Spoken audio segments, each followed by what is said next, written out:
नमस्कार नाजरीन किराम, खुशामदीद, आदाब, सत श्री अकाल। आपका द अलर्ट पर यहां हम आपको पेश करते हैं वो खबरें जो पुख्ता, सत्यापित और इदारी हकीकतों पर मबनी होती हैं।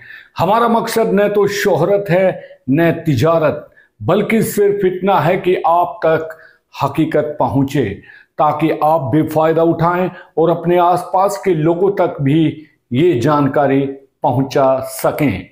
द अलर्ट, यहां हर खबर है जिम्मेदारी, हर अल्फाज हैं एतबार। बारिश और जल भराव को लेकर प्रशासन मुस्तैद। मौसम विभाग की इत्तला के मद्देनजर उपायुक्त मुनीश शर्मा ने तमाम अफसरान को 24 घंटे चौकसी पर रहने के सख्त हुक्म दिए हैं। उन्होंने कहा है कि कहीं भी जल भराव की सूरत हाल पैदा हो तो फौरन राहत और इमदादी कार्रवाई अमल में लाई जाए। अफसरान और मुलाजिमों को हिदायत देते हुए कहा है कि वाज़ेह किया है कि हुकूमत के अहकाम के तहत पानी निकासी के मुतालिक सभी विभाग चौकसी पर रहें। तमाम अफसर व मुलाजिम अपनी ड्यूटी पर मौजूद रहें और स्टेशन हरगिज न छोड़ें। पानी निकासी की मशीनरी हर वक्त कारगर हालत में रहनी चाहिए।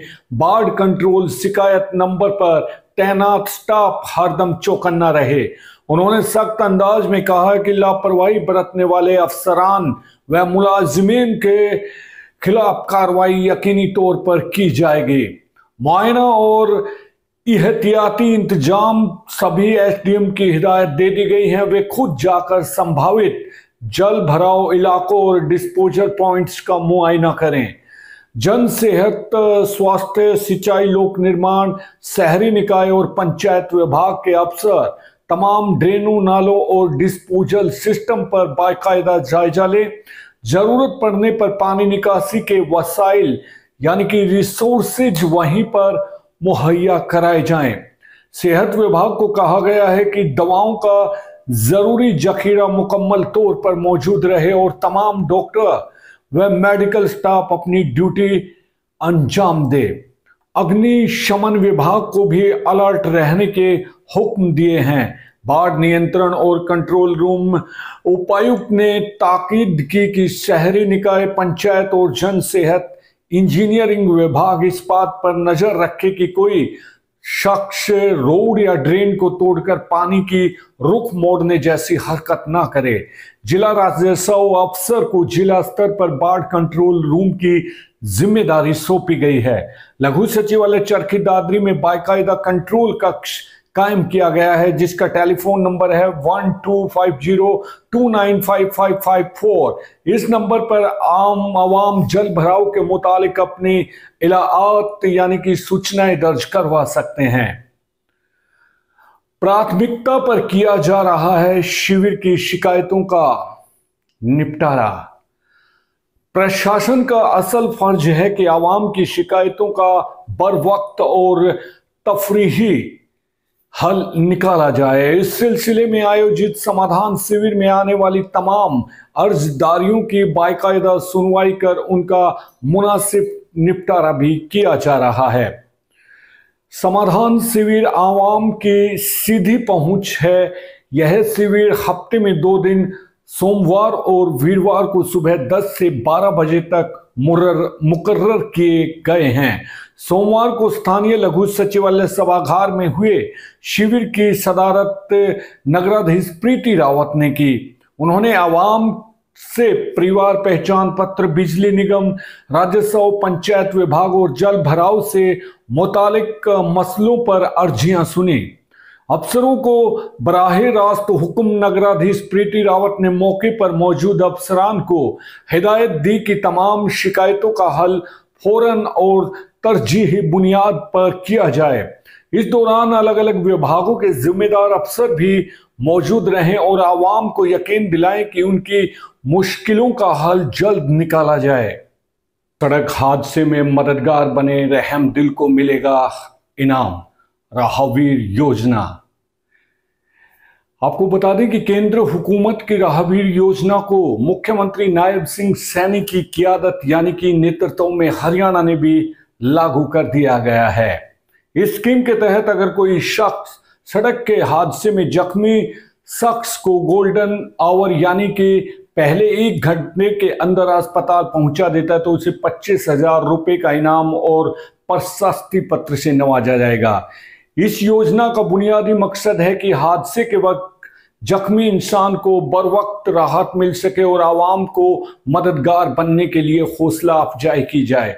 कानूनी हिफाजत और इनाम की तफसील उपायुक्त मुनीश शर्मा ने जानकारी दी कि मोटर व्हीकल संशोधन एक्ट 2019 की दफा 134 से और भारत सरकार 29 सितंबर 2020 की नोटिफिकेशन के तहत राहगीर को कानूनी तहफूज भी मिलेगा।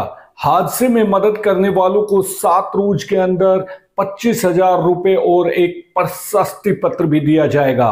अगर मददगार एक से ज्यादा हो तो इनाम की रकम बराबर बांटी जाएगी और प्रशस्ति पत्र हर एक को मिलेगा। एक शख्स साल में ज्यादा से ज्यादा 5 बार यह इनाम हासिल कर सकता है।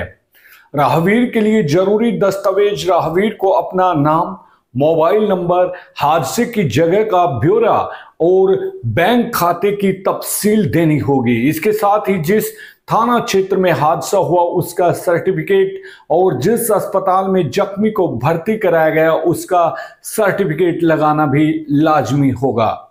जिला स्तर पर बनने वाली मूल्यांकन कमेटी में 4 अफराद होंगे। पहला उपायुक्त चेयरमैन, दूसरा डीटीओ कम आरटीए सचिव, पुलिस अधीक्षक and CMO, SMO. Member committee की सिफारिश के बाद ट्रांसपोर्ट विभाग 7 रोज के अंदर राहगीर के बैंक खाते में रकम ट्रांसफर कर देगा। राहगीर योजना की जो मियाद है यह स्कीम 31 मार्च 2026 तक जारी रहेगी। सफाई मुहिम बनी दादरी की पहचान। हरियाणा शहर स्वच्छता मुहिम के तहत शहरी इलाकों में सफाई और खूबसूरती का काम जारी है। धीरे धीरे यह मुहिम दादरी की पहचान बनती जा रही है। उम्मीद है कि 7 नवंबर तक चलने वाले इस इकलाबी मुहिम के जल्द अच्छे और सुखनवर नतीजे सामने आएंगे। हुकूमत का मकसद, उपायुक्त मुनीश शर्मा ने कहा कि हुकूमत की हिदायतों पर शुरू हुई इस मुहिम के तहत जिला के शहरी इलाकों में पाक साफ माहौल और सुखद वातावरण कायम किया जा रहा है। इस मुहिम का बुनियादी उद्देश्य जो है शहरी आबादी में साफ सुथरा और सेहतमंद माहौल सुनिश्चित करना, कूड़ा करकट प्रबंधन को मजबूत बनाना, प्लास्टिक के इस्तेमाल को कम करना और आवाम में स्वच्छता के लिए जागरूकता पैदा करना। तफसीली इकदामात इस मुहिम के तहत सरकारी और गैर सरकारी दफ्तरों, सियाहत गाहों और मजारात व मजहबी मुकाम की सफाई हो रही है। सड़कों और चौक चौराहों का सौंदर्यीकरण, स्ट्रीट लाइटों की देखरेख और साइन बोर्ड की नई व्यवस्था भी मुकम्मल की जाएगी। डोर टू डोर कूड़ा कलेक्शन को यकीनी बनाया जाएगा।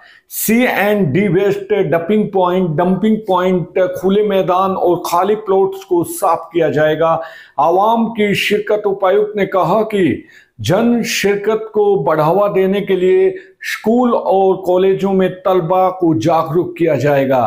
रेजिडेंट वेलफेयर एसोसिएशन और एनजीओज के लिए काबिलियत नियमों निर्माण मुकामिद होंगे। ग्रीन और क्लीन हरियाणा के तहत कॉलोनियों, बाजारों, स्कूलों और पार्कों में शजरकारी यानी कि वृक्षारोपण की जाएगी।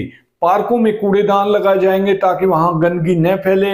अवामी जागरूकता। शहरों में प्लास्टिक बैन के बारे में खास तौर पर अवामी जागरूकता मुहिम चलाई जाएंगी। साथ ही नुक्कड़ नाटक के जरिए लोगों को साफ सफाई और माहौलियाती तहफूज यानी कि पर्यावरण संरक्षण की अहमियत से वाकिफ भी कराया जाएगा। दोस्तों, ये थी आज की अहम खबरें जो सीधे प्रशासन से आप तक पहुंचाई। हमारी कोशिश है कि आपको हर खबर हकीकत और सच्चाई के साथ मिले ताकि आप इसका फायदा उठाएं और दूसरों तक भी पहुंचाएं।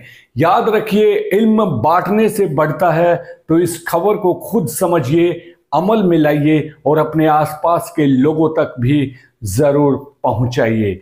मैं हूं आपका मेजबान और यह है द अलर्ट, हकीकत की सीधी आवाज। नमस्कार, सत श्री अकाल, जय हिंद, गुड नाइट, खुदा हाफिज। दोस्तों, मैं आपको लाइक या शेयर करने के लिए नहीं कहूंगा। अगर आप इन खबरों से कुछ फायदा उठा सकें तो आप भी उठाइए और औरों को भी इन खबरों तक पहुंचाइए। तो आप सुरक्षित रहिए। तब तक मुझे दीजिए इजाजत। कल फिर मिलते हैं नई खबरों के साथ। नमस्कार।